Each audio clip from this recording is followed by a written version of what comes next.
I'm Carolyn Holzman, and this is Confessions of an SEO. Usually I try to keep my weekly confessions to 15 minutes, give or take.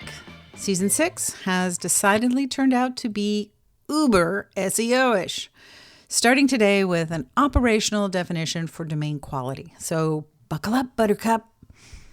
Welcome to Season 6, Episode 10 of Confessions. I've been sensing a theme over these past few weeks, and today's topic is a thread about, backlinks, domain quality, and content quality. And I'm going to connect them all together, but probably in a way that you haven't heard anybody do yet. Well, at least until today, right?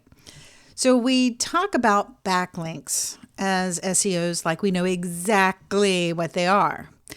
I think we do know how to recognize them, how to create them, how to count them in a way. But if we start listing all the things that we're absolutely certain about how backlinks actually work to strengthen the target site, I think we'd find our list to be very short. This past Thursday in a VisX beta group session, the question came up, were we getting citation and organic success from our on-page only, or were we building backlinks? And my answer generated from the very same bias as the question. My answer that I said was no, we're not. We're not building backlinks. And I answered the question from that sort of position, right? That there's backlinks and then there's what you do on your site.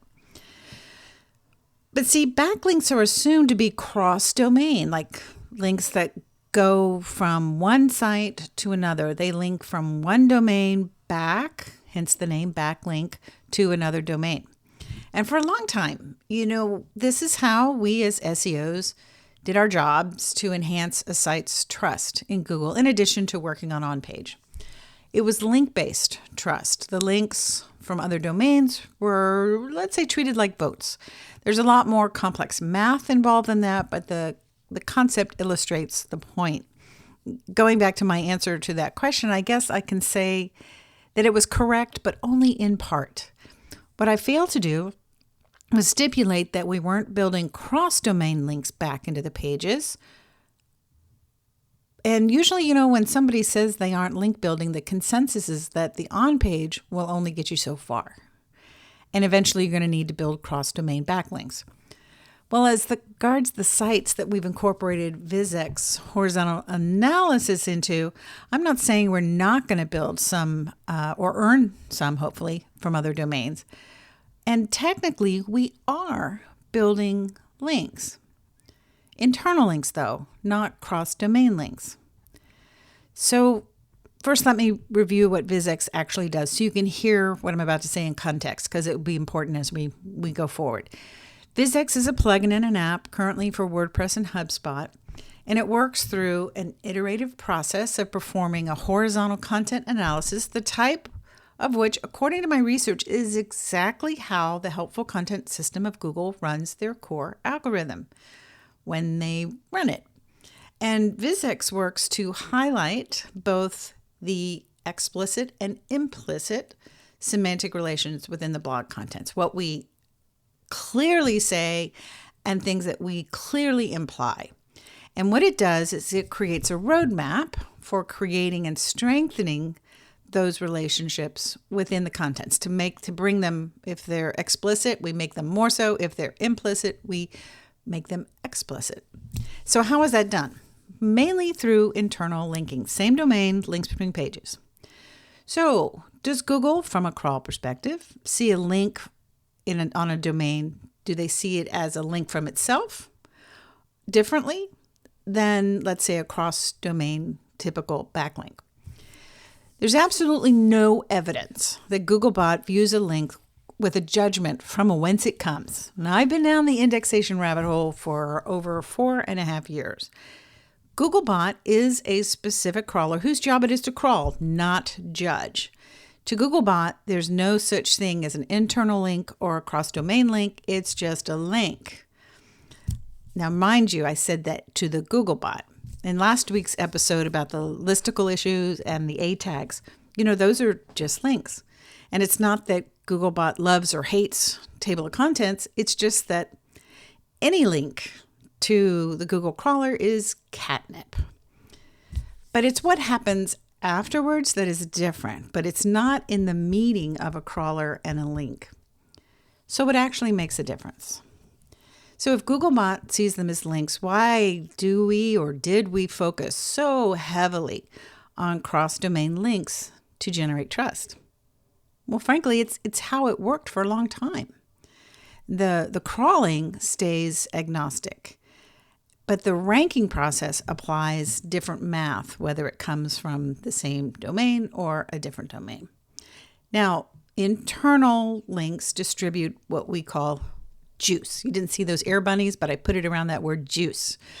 We use anchor text to sculpt it, and we've done this for a long time. This was completely before AI. Now, backlinks or cross-link domains, we've always seen those as importing new equity, fresh blood, if you will. So here comes the helpful content era, and a wrench is thrown into the works. If helpful content is alive and well and working on our sites, what about those cross-domain sites where we get our backlinks from? Are our backlink sources subject to helpful content rules? You better damn well know they are. But all those domain networks that sell backlinks, yeah, think about it, they are subject to helpful content just like our sites. That horizontal analysis is happening on their sites as well as ours. Wonder why all of a sudden backlinks seem to not be as effective as they once were? Let's roll the clock back.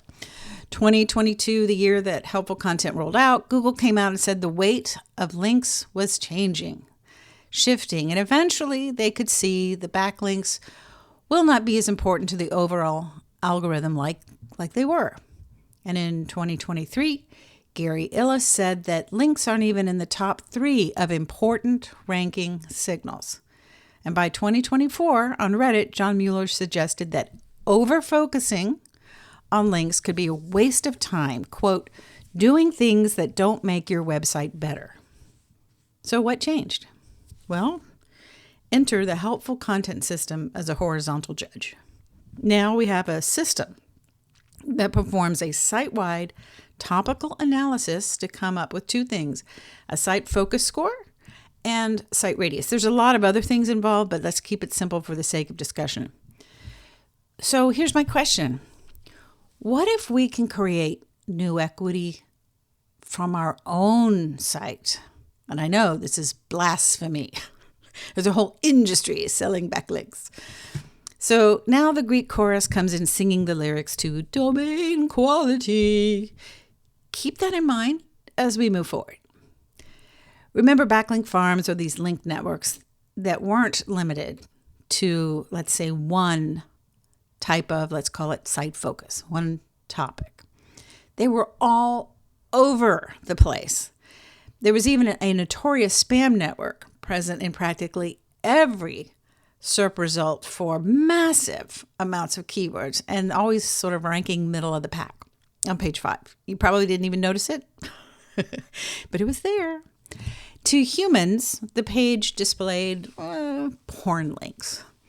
But to Google, it presented a completely different type of content. And it looked like, how Wikipedia has all these links everywhere. And all the content was clearly scraped off, let's say, the top 100 websites for every query keyword, And it happened to be that page ranked for that same keyword. For example, New York personal injury attorney. And initially, we discovered they were subdomains on Italian domains. And each page had a different topic. Like it could be emergency plumber Austin, SEO agency Houston, even yoga pants. Now, the entire network has disappeared in the age of helpful content.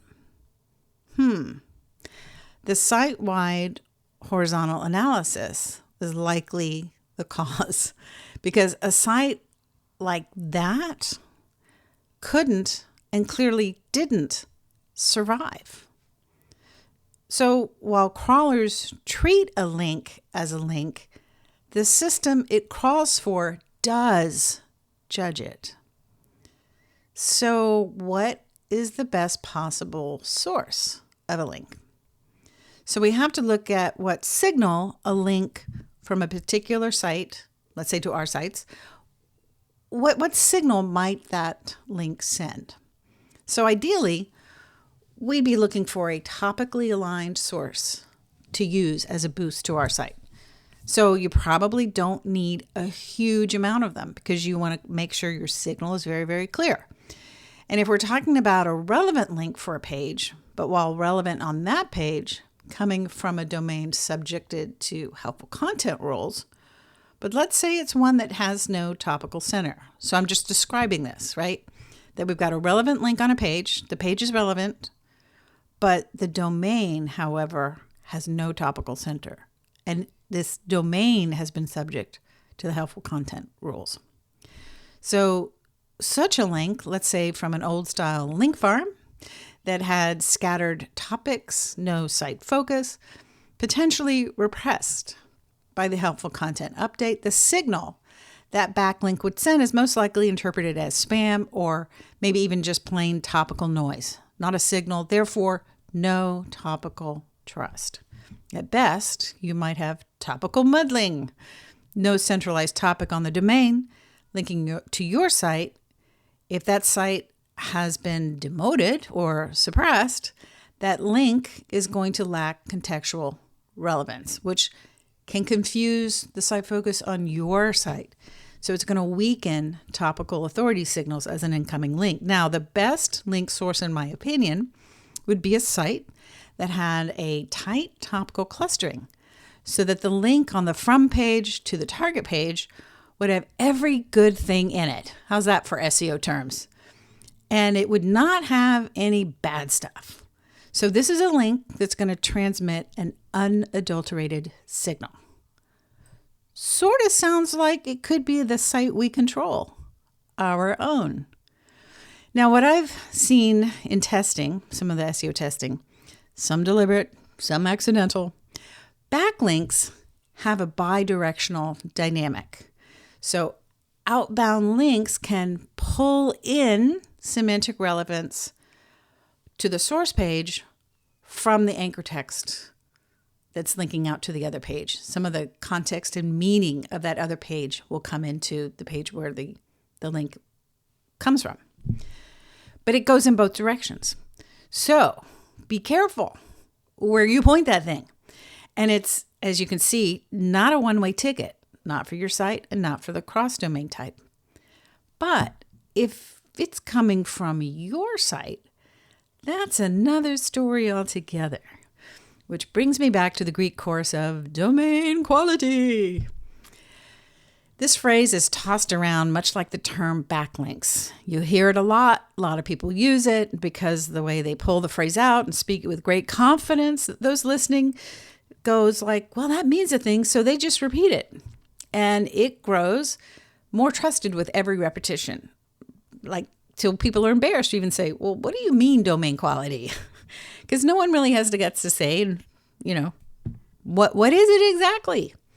And you're going to see my definition of it, see it take a helpful content hue. Domain quality is not some vague, holistic quality. The same way helpful content wasn't content that is read as helpful. It's shorthand for something, and it's inferring something. And I believe that what it's inferring is topical cohesion, topical coherence. It's in helpful content, system context. Domain quality can be defined as a site focus score, a topical score, with a low site radius. Said another way, a very tight topical clustering, which could definitely signal a way to mathematically distinguish a specialist from a generalist. So for the betterment of our site, we need to take a horizontal view to ensure that all our pages fall within the site radius. It doesn't mean we talk about, it's not like a one-note Nancy. You don't want to write a lot of content on answering the same query. So since we're aware now that Google no longer requires its former reliance on backlinks to determine topical relevance, and we know this from Google's leaked API document, it confirmed that relevance evaluation and determination are driven by topical math. It's no longer only link-based. And what the pundits call domain quality is just really another way to say a clearly demonstrated site focus. And it's made up when the domain's topical coherence, that is, things found horizontally across the page that make sense, make mathematical sense topically, and that equals content quality. The math signals of this content quality equals domain quality. If someone takes a generic approach, let's say to content creation and topical references, I guess, including backlinks, you can see how if you're not careful, you can really screw up that whole evaluation. Now, helpful content enforces that topical determination. And it does this because it's a domain-wide demotion for the pages that lack topical coherence, meaning they'll shrink in that footprint in terms of the queries that will pull up that page. And in some cases, even though it will say that the canonical page is indexed, it may start to no longer have the life. That page left by itself, even without anything else appearing to fight for it, will not rank as well. So I think focusing primarily on internal semantic linking is the way to make a site better. And I'm not saying that off-domain links are toxic. Get them if you can, but stop working on getting so many. I'm watching it right now in the emergence of VisX. It's like SEO testing, but in reality, this is a brand new, real service, a real tool. And it's not just showing us growth signals because we've created a new category in SEO tools. The underlying mechanism in search and AI doesn't give new brands and categories a pass. Like SEO, there wasn't a separate algorithm for each set of results. The hacks may change, but the underlying mechanisms are the same. The thing we're not used to seeing is to watch it happen in real time. We can observe this in VisX because it's not a crowded vertical. Also, I'm not saying that those in crowded verticals will experience it in the same time frame, but it is the same thing working right now.